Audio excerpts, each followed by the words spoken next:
All right, getting ready to go live here with your forecast update, radar update, hot weather update. And hello, everybody. I'm meteorologist Hutch Johnson joining you. We do have some strong storms, even severe storms roaming about the area.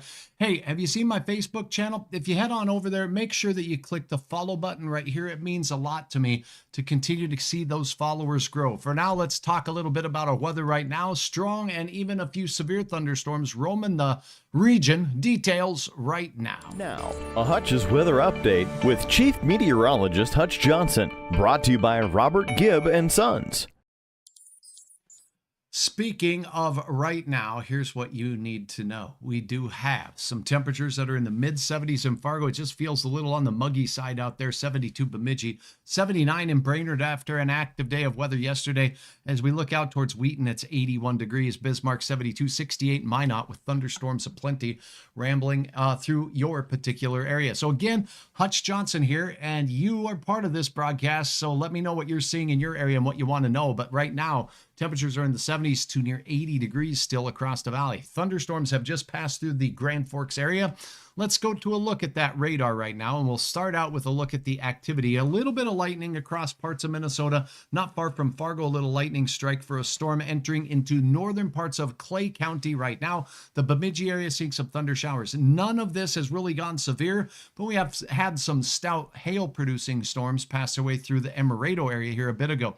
Moving through western Walsh County, not far from it looks like Lincoln out there, a chance for some thunder, lightning, and heavy rain. And the severe thunderstorm warning does continue for that little blue blip you see up here, not far from Minot. Now, there's a blue blip. That's not the severe storm moving into Towner, but the Upham storm here, that is the one with the severe thunderstorm warning with a history of some hail. 1-inch diameter hail now expected from this particular puppy right here as it barks its way off to the east at 30 miles per hour. So a 30-mile-per-hour motion moving right into Upham. This warning continues for the next half hour or so.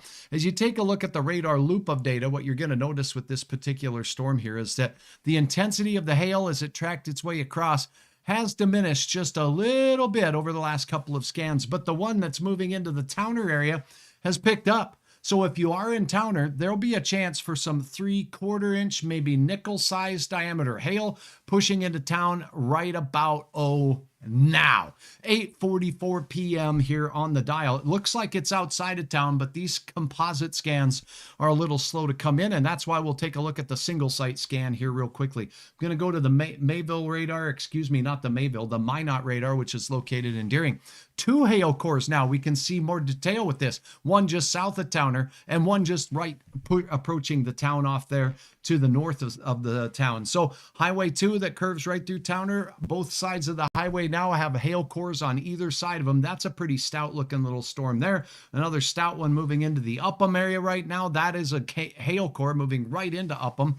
So be prepared for some 1-inch diameter hail from that, and probably close to that same size hail in and around the Towner area. Looking up north, there's a new stout thunderstorm south of Landa, south and to the east of West Hope. It's right over Highway 5 right now. That one also picking up some intensity as well. Now, that's what's going on out in the central part of the Dakota, south of Bismarck, Mandan. We've had a strong storm that has produced a severe thunderstorm warning at times as it makes its way in southern parts of Morton County. And there's a little pimple showing up there not far from Flasher, but that's in Grant County. So these areas, storms moving to the south and to the east could contain some hail less than about nickel size in diameter. And that is what's going on across our area. Now let's go to the Mayville radar and show you the details on the cell that's just south of Ada. So as we look in on this particular area, we do see that there are some thunderstorms approaching from the north here. Whoops, I think my radar I might be clicking too fast. Let me go back to this radar view. And it will load up. Give it a second there, Hutch. Okay, we'll do. All right, so there's the storm making its way into Ada. If I try to go back to the single site data, let's see if it will populate this for me here. I might need to switch something up. I beg your pardon and thank you for your patience here as I try to get this back in order. It doesn't look like it's going to cooperate here too much. Let's see. Nope. Let me go here. Now let's go here. Now let's go here. Nope, it's not gonna. So I'll put the composite radar back up. That's all I got for now. So we do have these storms that'll be drifting near the FM area as we go through Thunder and Craigness. Kara, thank you so very, very much. Getting a spit here. Thanks, Carrie. And that's using Hutchisms because I'm always talking about precipitation and little pebbles fly. That happens. Rory, thank you for that. Okay, so we do have some Bemidji showers. And if we look out here in that Grand Rapids area, Deer River, we're seeing some thunderstorms approaching you and Virginia on out towards Babbitt. That's always fun to say. That's what's going on there. So when we take a look at the national picture, voila, big time storms rumbling through portions of Ohio right now. We do have some storms also in parts of Pennsylvania. Solid line of severe storms. This backward C shape is a bow echo, folks, and bow echoes mean wind. Gusty straight line winds. Let's see if that's true. Let's see what these winds are. 70 mile per hour gusts expected to go through Akron now and head on out towards Youngstown, Ohio. They've passed through Cleveland, heading on to Geneva there as we look onto the shores of the big lakes. New Philadelphia also seeing some stout thunderstorms. As we take a look at this next warned storm over here, this one capable of 60 mile per hour winds pushing into Dover. Chillicothe seeing some storms down south near Maysville, not to be confused with Mayville, North Dakota. The strong storms head all the way down to Bowling Green, south of Nashville. There's been multiple tornado warnings in this area today. So we take a look. This tornado warned storm is just south of the Centerville area. It is for a tornado warning that lasts until 9 o'clock. For a radar indicated tornado with that particular cell. So active weather across the nation. Memphis, get ready for some Tennessee showers. And we do have on the border of Texas and Oklahoma a few thunderstorms rumbling in that neck of the woods. How about your forecast? Let's get to it. Here's your hour-by-hour forecast. Where are these storms going? What can you expect into the evening and overnight hours? Let's start with the rest of your evening now as we go in and take a look at this. Now, overnight, as we cross into around the 3 a.m. time frame, we could have a few showers. Nothing strong, nothing severe there, drifting across the region. And then after that, quiet for the morning to noon time frame across North Dakota. Going through our afternoon, once again, isolated, strong, maybe severe storms will be a possibility as we go through your Thursday once again. But the real threat for severe weather comes on Friday afternoon as this low pressure moves in. A warm front out on this side has Hutch concerned about some low-level spin or shear in the atmosphere. I do think all modes of severe weather will be possible. That includes tornadoes, and it could be some strong ones with the amount of energy we'll have in our atmosphere here. So we take a look at this system as it goes through Friday. It does look like, I'm going to have to pull up a model that goes out just a little bit farther. Now, all these models are showing just slightly different solutions to the track of this particular Friday event. But watch this one as that low pressure system meanders up. We'll get storms firing near the low and along the warm front. That original development there will bring us the best chance to see some potential for tornadoes. The storms will last, though, very late into the night as they meander through and go overnight and into the Saturday morning time frame across parts of Minnesota. I do believe the risk of severe weather will focus mainly on hail and wind as we go through the overnight as opposed to the tornadoes, but we will keep you posted. So some energy in the atmosphere as we cross into your weekend ahead. Let me see if I can find some numbers for you here because this can be kind of fun, but I'm looking for a model that'll go out just a wee bit farther. So let me see here. I think I need readers. Okay, looking again. Okay, let's just go to the American model. And let's go to the Friday time frame here. So here's our Friday. Here's the storms. Notice a track in the northern Highway 2 corridor and then drifting south. That's not what all models are saying, but we'll go with that. Now let's take a look at some of the dynamics with the severe weather potential. And one of the things that I do think that we're going to have an increase in, there's a couple of different things. And one of them would be let's look at the supercell index. It's Friday afternoon process. There'll be so much heat and humidity in our area on Friday that where you see these reds here and pinks, that's energy in the atmosphere to cause upward motion in the air. And it's also areas where we could have supercells form, storms that can be long-lived. So the supercell index is high. That means thunderstorms will be sustained if they form at all, and they're forming in an environment with some spin. And to look at the spin in the atmosphere and where that'll be, I can also pull up another parameter in the atmosphere that this is highlighting spin now as we go through Friday. So here's Friday, and this is Friday evening. So Friday, the spin is down here. This model had the storms up on the north side, but this is going to be along that boundary where that warm front is, and definitely readers would come in come in handy, Christy. Either that or I sat in front of the computer way too long. That's probably more like it. Thanks for helping me out. A lot of people know how to do that, but a lot of people don't know how. Kent, I don't know what you're referring to there, but oh, I understand. Sending stars. Yeah. So for all of you who have over the past over 1 year now of Hutch's Weather helped by creating Hutch's Weather, you've helped me with your ideas. You've helped me with your just pats on the back and everything, but you can also send stars on the platform Facebook. So you look into that, look into stars, and basically on Hutch's page here, when you're watching my live, I do believe in the comment bar when you're watching, right where a comment is, you'll see a little star. If you click on that star, you can sign up to send stars. And it is a financial gift. So thank you to all of you who have done that over the years. Where is a spin in Becker? Okay, so Desiree, that's a good question. Just because I see a big bullseye of spin in the lower levels of the atmosphere for Friday afternoon on this graphic here, let me pull it back to the Friday of this weekend here. Boom, boom, boom. Okay, so just because I see enhanced spin on Friday afternoon and evening right here in Lakes Country, this doesn't mean that's where we might see a tornado, but it does mean, because this is a couple of days out, we just have an idea that the atmosphere, as this storm approaches, will have spin in the lower levels of the atmosphere. We just talked about that energy to make rising storms and rising air, as well as supercell thunderstorms right here. And any storms that form in this environment could have both spin and upsidence, or rising air. You know what makes a hot air balloon work? All of that heat, you heat the air in a balloon warmer than its surroundings. When the atmosphere heats a certain area of air more than its surroundings, that air wants to go up. The faster it goes up, the more bigger the hail can get. The faster it goes up, the better chance it has to cause a rotating updraft to point down toward the ground. So that's why Hutch is concerned about all modes of severe weather. I'm not trying to be any bit alarmist. I just want you to pay attention to the weather when it approaches you as you go through your Friday afternoon and Friday night.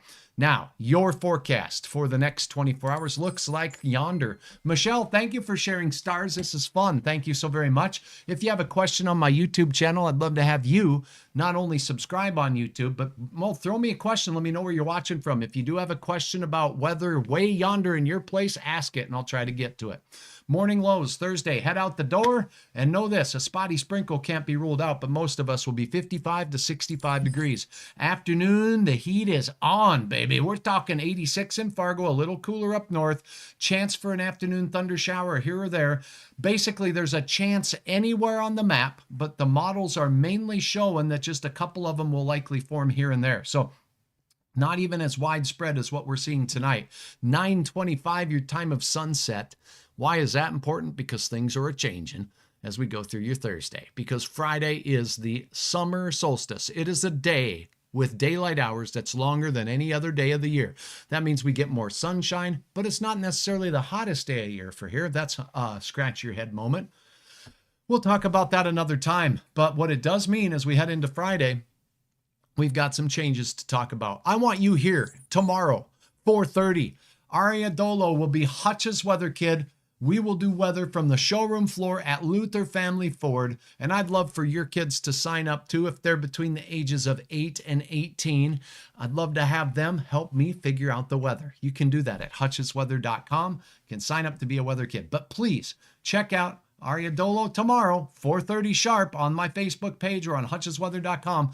I'd love to have you drop a comment for these brave young people who help Hutch with the weather. Now your forecast. A lot of red on here. Hutch highlights days that are going to have important weather in red. And here's what I mean. Thursday night, a couple of thunderstorms, but mostly awesome for most of the day. One or two of those storms could be severe, but the likelihood of severe is not high.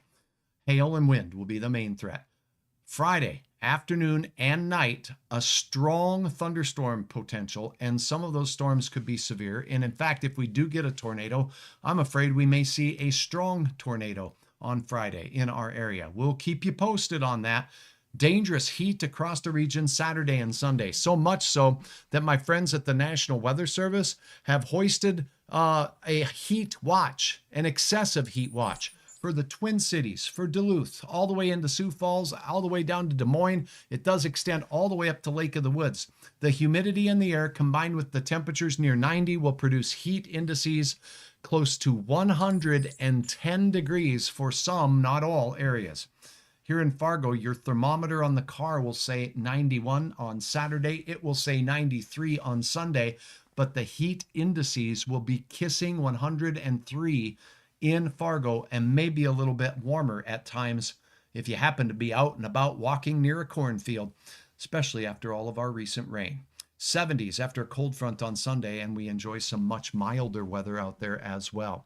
Here's a look at the snapshot of the European models timing and track. Notice a much farther south location to the storms forming.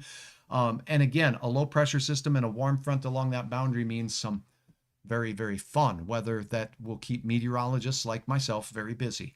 Letting you know here, letting you know first. Michael, thank you very much for thanking my fine sponsors. Remember, hutchesweather.com, if you allow it the first time you log on to go ahead and post your location. If you allow it to follow your device's location, you'll get warnings right at the top of Hutch's weather page here. So you can check the warnings in your area. Also, my latest videos like this one that's live right now, that's up here for you as well. You can scroll through the videos down below because I have many that I've posted today on all of our weather information across our area. You also can sign up your Weather Kids right here or watch Weather Kid videos like the ones this week and next. So I appreciate that, and a look at where you can upload photos of your weather to share with all of us. If you hit view the gallery, check out these incredible photos from recent storms, including some tornadoes that made their way out and water spouts across the region. Head to hutchesweather.com, and do please remember all of my fine sponsors that make hutchesweather.com possible, like Robert Gibb and Sons. Now you can click on any of these logos. They're not just there for showcase. You can click on them and they'll take you to their page, and you can find more information out about specials that they have in store for you. I try to keep you advised, but again, Robert Gibb and Sons, among my other fine sponsors, going the extra mile to bring hutchesweather.com for you. Now, as a close here, if I don't see any other questions, I want to let you know that I will be having a very exciting announcement for all of us coming up here in the near future. So stand by and pay attention and check in frequently for details on when I'll be making that big announcement, but it's coming soon. Cindy says a few sprinkles here out in the area of Bemidji, and it looks like just watched Hutch in Arizona. Brad, wow. The desert, watch out for them prickly pears, would you? Those things can really leave a mark. I learned the hard way, but at least I learned. Here's a look at that radar as we say goodbye, and we'll look at those sprinkles down there in the Bemidji area. So we got a couple of sprinkles with the heavier rain making its way south of the Bemidji area, and we're talking about Lake Itasca area. We're talking about Cub Scout Camp north of Park Rapids there, and thunder and shower activity pushing into the FM area right now. Let's go 3D with this bad boy and zoom on in. So North Fargo shows a rain shower over the North Fargo area. Heading into Mapleton and the I-94 corridor, West Fargo, this cell will be moving to the south and east. More appreciable rain from that puppy. And Leonard, well, Leonard, you might have an angry storm making its way into your neck of the woods. That's what's going on right now. Thank you so very, very much for all of your support. And I want you to have a wonderful rest of your Wednesday evening as myself, Pedro, and Leonardo the lion, the feline forecaster. He's here too, and we're all going to take a little bit of a break. Have a good night. We'll check back in tomorrow. I'll keep you updated on severe weather risk as we go into the Friday time frame. But while I'm here, let me show you a look at what day 3 looks like. You can watch another video on that, by the way, that I've posted. Right now, the Storm Prediction Center says anywhere in yellow, a very good chance of some stout or severe thunderstorms will be on the forecast. This is for Friday, not Wednesday. Let me turn that Wednesday off. So this is day 3 from today, which is Friday. Northern Minnesota, northern Wisconsin, the UP of Michigan, and almost all of North Dakota under a risk for all modes of severe weather. I'm meteorologist Hutch Johnson, wishing you the best on this Wednesday night. Thanks for joining me. Follow me on Facebook, please, by clicking the follow button. It helps out a great deal. You help out with your stars. You help out by subscribing on my YouTube channel, and you help out on hutchesweather.com every time you visit. Thanks so very much. Have a wonderful night, and we'll talk